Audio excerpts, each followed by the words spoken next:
et à tous, je suis Marjolaine Arpin, doctorante en histoire de l'art à l'UQAM. Alors tout d'abord, un grand merci aux organisateurs et aux organisatrices de ce colloque, auquel je suis vraiment heureuse de participer, même en mode asynchrone, puisque j'ai pas pu être présente en temps réel le 5 mai dernier. Donc je vous suis profondément reconnaissante de me donner la chance de présenter le travail récent de l'artiste contemporaine montréalaise Jannick Deslauriers. Et je suis encore plus enthousiaste parce qu'il y a comme une belle et rare synchronicité entre ce colloque et les questions qu'il pose et les deux expositions de cet artiste, les deux plus récentes expositions de cet artiste. Donc la première, Swirling into Ashes, qui a eu lieu à la FOFA Gallery en novembre et décembre dernier, donc 2022. Et la seconde, Être imaginaire, qui est toujours en cours au 1700 La Poste, au moment où on se parle. Donc, comme le titre donné à cette présentation le laisse deviner, il s'agit d'expositions pour lesquelles l'artiste a littéralement déménagé son atelier dans la galerie. Ce qui a poussé l'artiste à travailler ainsi et l'intérêt porté par le fait d'exposer le processus de fabrication de ses œuvres, eh bien, c'est ce que je vous propose d'explorer au cours de cette présentation.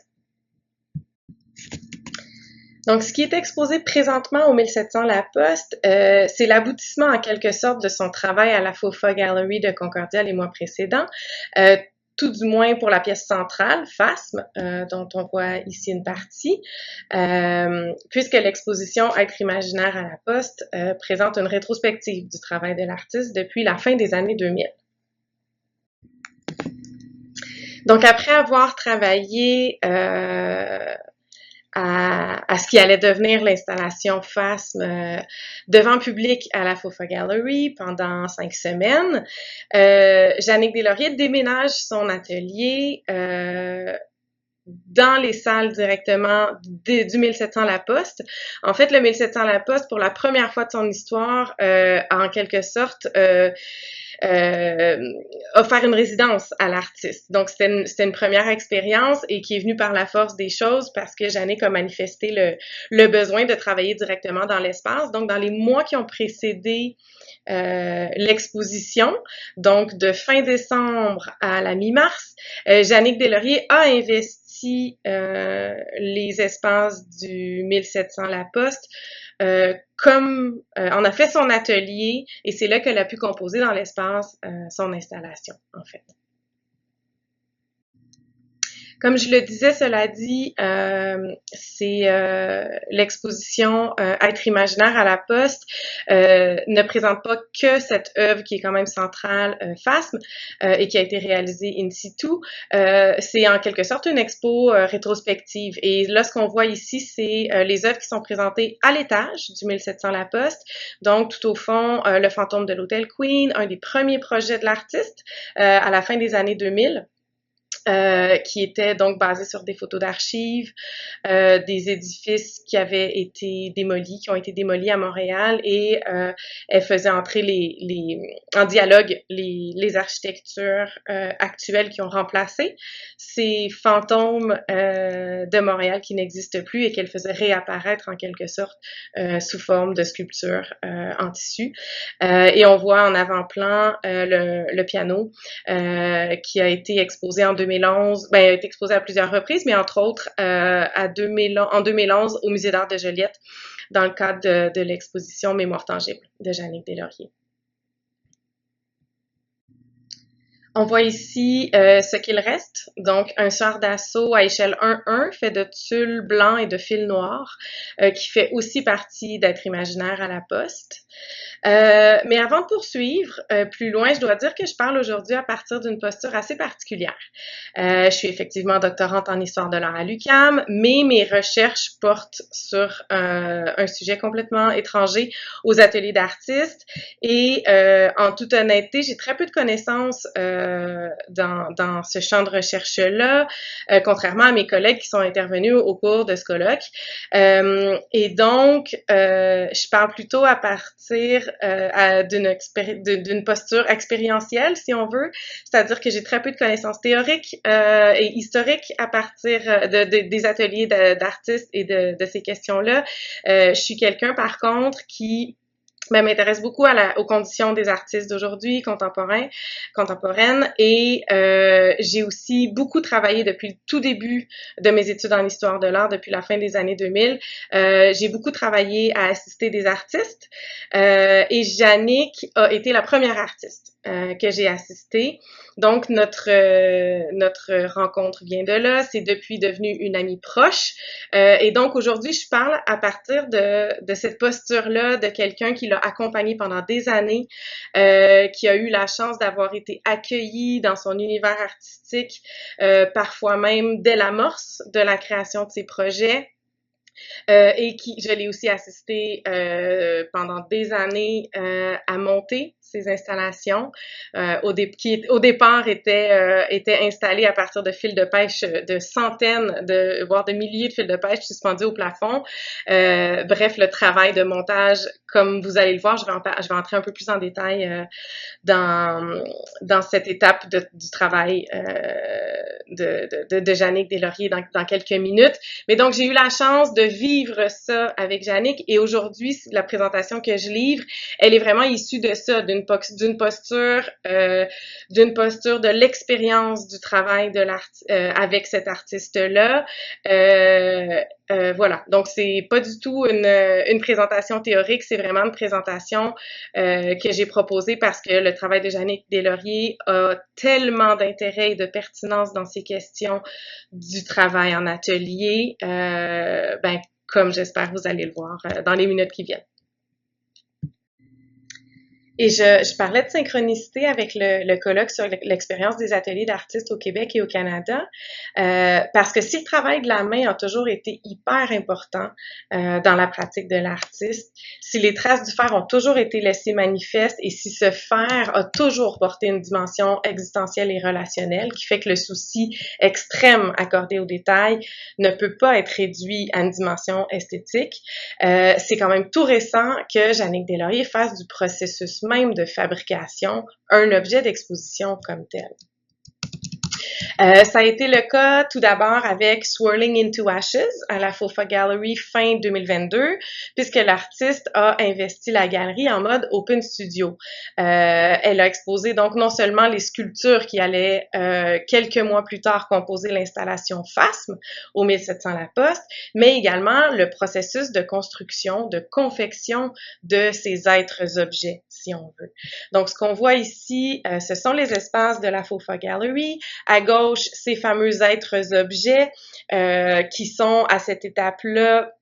C'est une installation en devenir. Donc, pour l'instant, c'est plus comme des sculptures qui sont exposées.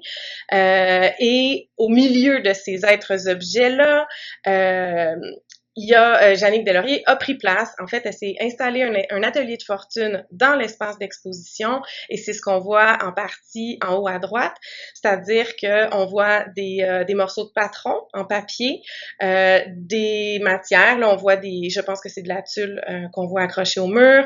On voit ces chaudrons parce que il y a une étape supplémentaire qui s'est ajoutée récemment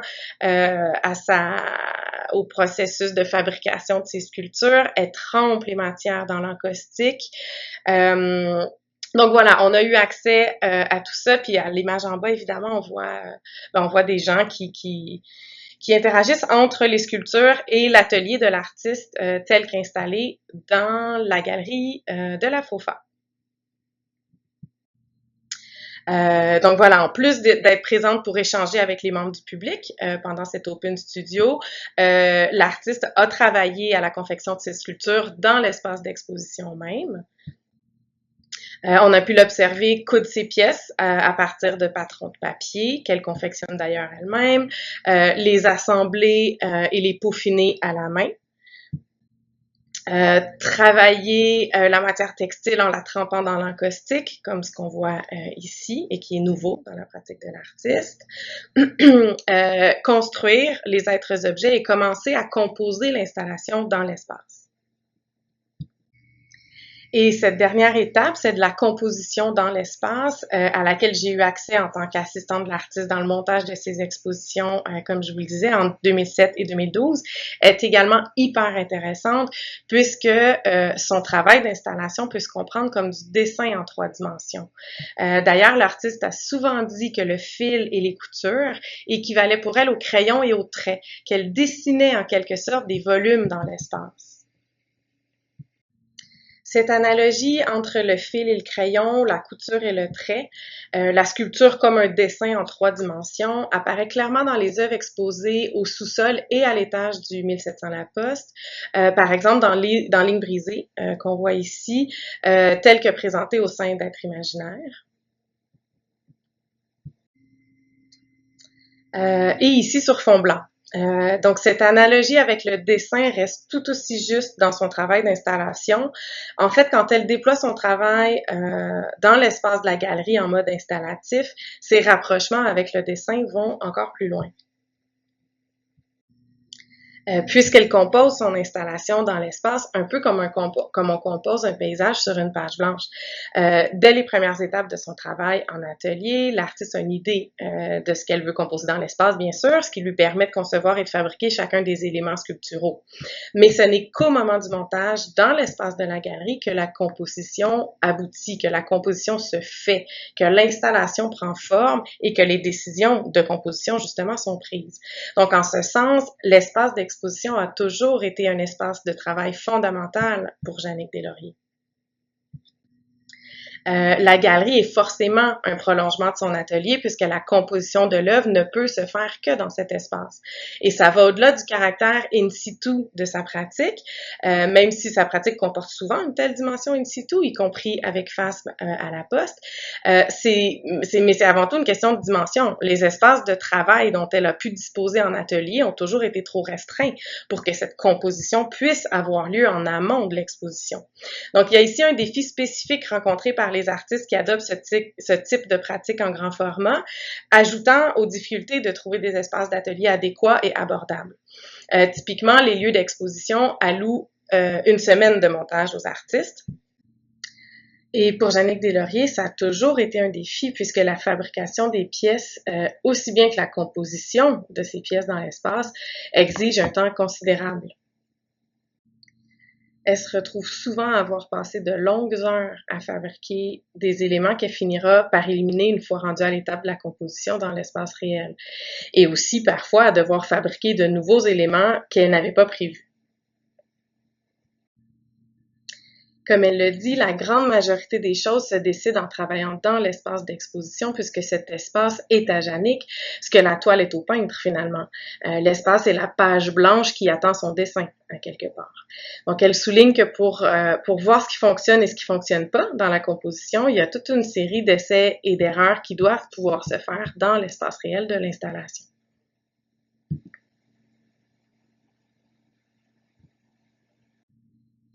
Mais avec Phasme, l'aménagement de l'atelier d'artiste dans les espaces de la Fofa Gallery pour les 5 semaines de Swirling into Ashes ne répondait pas seulement à la nécessité de travailler la composition de ce qui allait devenir l'installation centrale d'Être imaginaire, elle répondait aussi à son désir tout récent de partager la dimension du faire dans son travail. Ce qui l'a amené d'ailleurs à exposer son atelier avec ses matériaux et ses outils dans l'espace de l'ancien coffre-fort de la Poste. Comme je le disais plus tôt, Jannick a toujours accordé une grande importance au travail manuel, à la dimension confectionnée de ses œuvres, mais depuis son retour de Yale, où elle a fait sa maîtrise en sculpture de 2020 à 2022, ça va encore plus loin. Elle a envie de partager le processus de fabrication de ses œuvres, de montrer les multiples couches du fer dans son travail. Elle fait en quelque sorte le contrepoint à ce que Byung-Chul Han appelle « the aesthetic of the smooth ». Et je citerai Jannick ici.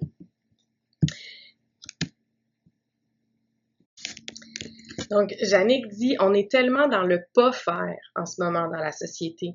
Dans ce à quoi on a accès, tout est aplati. Non seulement parce qu'on a accès à beaucoup de choses à travers les écrans, mais c'est le cas même avec les objets.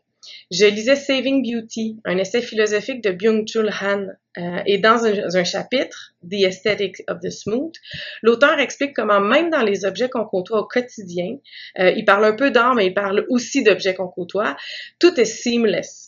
Il n'y a pas d'âme, tout est digitalisé ou presque. On est donc loin du sentiment du faire, et ce, dans toutes les sphères de notre vie.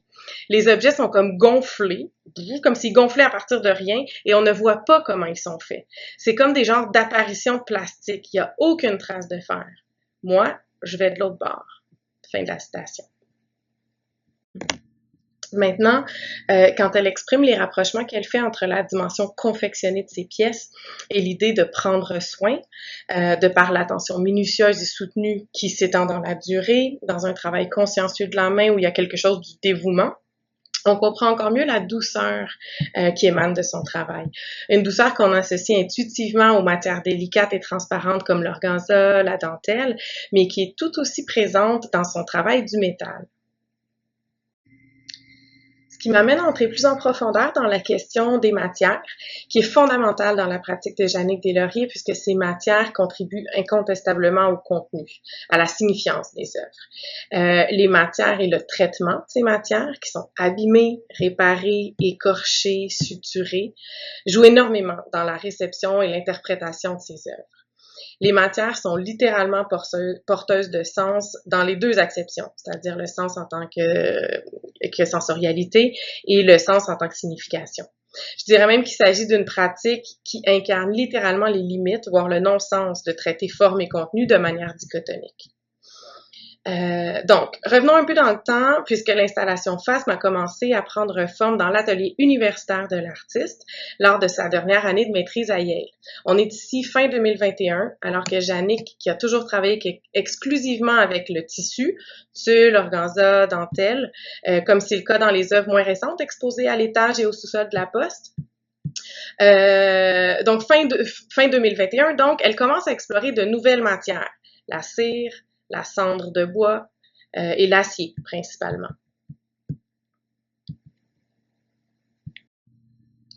Et ces nouvelles matières-là ne viennent pas remplacer les matières textiles, mais plutôt s'y ajoutent, un peu comme les différentes couches d'un organisme, puisque l'artiste parle de ces structures en acier comme des squelettes de ces êtres objets, et des couches de cire qu'elle applique au tissu et au métal comme d'une peau. Et dans cet ordre d'idées, la cendre présente dans Phasme peut être vue comme une autre forme de couche appartenant à ces êtres objets, mais une couche temporelle cette fois. Donc voilà, je m'arrêterai ici.